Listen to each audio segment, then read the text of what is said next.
Mark సువార్త 12:30.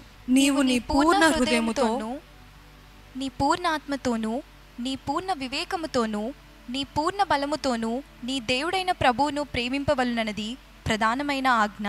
పూర్ణ హృదయముతో, పూర్ణ ఆత్మ, పూర్ణ వివేకము, పూర్ణ బలముతో నీ దేవుడైన ప్రభువుని ప్రేమింపవలనన్నది ప్రధానమైన ఆజ్ఞ. అంటే దేవుడు అంటున్నాడు, no relationship is greater than my relationship with you. Hallelujah. ఈ ఇహపరమైన సంబంధము ఏది కూడా దేవుని కంటే మించిన సంబంధంగా ఉండద్దండి. అందుకనే పూర్ణ బలము, పూర్ణ ఆత్మ, పూర్ణ శక్తి, పూర్ణ వివేకముతో మొదటిగా నన్ను ప్రేమించు. అది ప్రధానమైన ఆజ్ఞ, the first and foremost commandment. And if you're doing anything else, what is it? It is our Idol. అది మన విగ్రహంగా మారుతుందండి.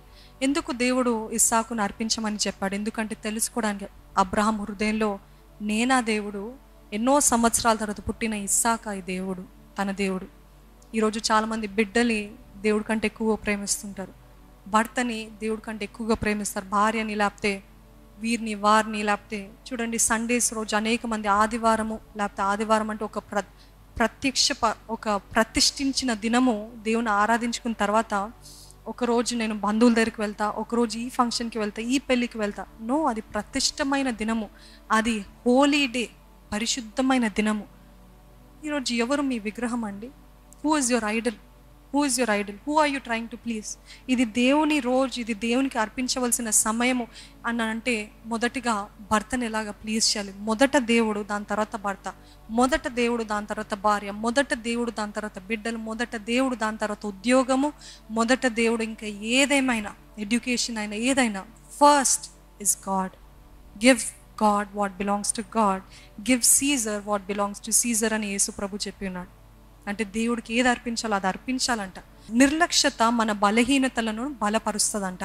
ఏంటండి అనుకొని చూడండి, దేవుని సన్నిధిలోకి సమాజంగా కూడటం మానారు, ఆరాధించడం మానారు, ప్రార్థించడం మానారు, వాక్యం అంతకంతకు దిగజారిపోతుంది, వాక్యం చదవటం దిగజారిపోతుంది. ఇప్పుడు ఏమవుతుందంటే, ఏవేవైతే మీ బలహీనతలు ఉన్నాయో అవి ఇంకా బలముగా మారుతున్నాయి. ఏంటి బలంగా మారుతున్నాయి అంటే, అవి శక్తి పుంజుకుంటున్నాయి. ఏ బలహీనతలు అయితే మీరు ఓడించాలి, ఎదిరించాలి అనుకున్నారో, ఎప్పుడైతే నిర్లక్ష్యత వచ్చిందో, అంటే దేవుని సన్నిధికి అంతకంతకు మీరు దూరంగా వెళ్తున్నప్పుడు, ఆ బలహీనతలు అంతకంతకు బలము పుంజుకొని వాటికి మీ పైన అధికారము వచ్చిందా రాలేదా అండి? Social media addiction, TV addiction, internet addiction, లేకపోతే ఏదో ఒక అడిక్షన్స్ ఎప్పుడైతే నేను దేవుని సన్నిధి నుండి దూరంగా వెళ్ళానో వాటికి నా పైన అధికారం కలిగినాయి అనే అనుభవము చాలామంది చెప్తారు. ఎందుకు అనంటే, నిర్లక్ష్యత మన బలహీనతలను బలపరుస్తుందంట. మాంసాన్ని, శరీరాన్ని బలపరుస్తుంది. అది మనల్ని ఒక్క రోజులో నాశనం చేసేస్తుందండి. ఎంత ఎక్కువ కాలం దేవునితో సమయాన్ని నిర్లక్ష్యపరుస్తావో అంత ఎక్కువ బలము మన బలహీనతలు, శరీరీచ్ఛలు పుంజుకుంటాయి. నమ్ముతున్నారా? ఎంతగా మీరు దేవుని నిర్లక్ష్యపరుస్తారో అంతగా మన బలహీనతలు బలాన్ని పుంజుకుంటాయి అంట. అందుకనే నిర్లక్ష్యత పెద్ద అపాయము మన జీవితానికి. Negligence with God, negligence in God's presence, negligent towards God. భయము లేదు, భక్తి లేదు, దేవుడు అంటే గౌరవం లేదు. ఇటువంటి జీవితంలో ఏంటంటే అంతకంతకు దిగజారిపోతాము. మనము ఆత్మీయంగా దిగజారిపినప్పుడు అన్ని విషయాల్లో నష్టం చూస్తాము, అన్ని విషయాల్లో కోల్పోతుంటాం. ఈరోజు ఈ నష్టం ఎందుకు? ఈరోజు ఈ కష్టం ఎందుకు? కొన్నిసార్లు దేవుడు నష్టాలు అనుమతిస్తాడు, యోబు జీవితంలో చూసిన రీతిగా, అది టెస్ట్ చేయడానికి. కానీ మీరు భక్తి జీవితంలోనే లేరు. ఆయన భక్తి జీవితంలో ఉండి నష్టపోయాడంటే ఆయనని దేవుడు టెస్ట్ చేస్తున్నారు. కానీ మీరు భక్తి జీవితంలోనే లేరు, నష్టం వెంబడి నష్టం చూస్తున్నారు. అంటే ఎవరు వచ్చారు అధికారంలోకి? అపవాది వచ్చాడు. ఈరోజు నష్టం వెంబడి నష్టం చూస్తున్నారా? ఏ రీతిగా ఆనందము, సఫలత లేదా? నిర్లక్ష్యత. దేవుడు అంటే నిర్లక్ష్యత వచ్చింది కాబట్టి the enemy is taking over. Can I want to ask you a question? Do you really love God? నిజంగా నేను దేవుని ప్రేమిస్తున్నాను అన్నవారు ఉంటే, నేను దేవుని ప్రేమిస్తున్నానని చెప్తారండి రూఢిగా? If you really love God, will you hurt him? ఆయనని బాధ పెడతారా? నిజంగా ఆలోచించండి. నిజంగా ఆయనని ప్రేమించేవారైతే ఆయనని బాధ పెడతారా? ఈరోజు మనం అలాగ బాధపడుతున్నామండి. ఎన్నిసార్లు పాడు చేసినా, ఎన్నిసార్లు నేను దేవునికి దూరంగా వెళ్ళినా, ఎన్నిసార్లు పాపం చేసినా నా దేవుడు క్షమిస్తాడే. కానీ మరలా అడుగుతున్నా, do you really love God? నిజంగా దేవుని ప్రేమిస్తే మీరు ఆయనను బాధ పెడతారా?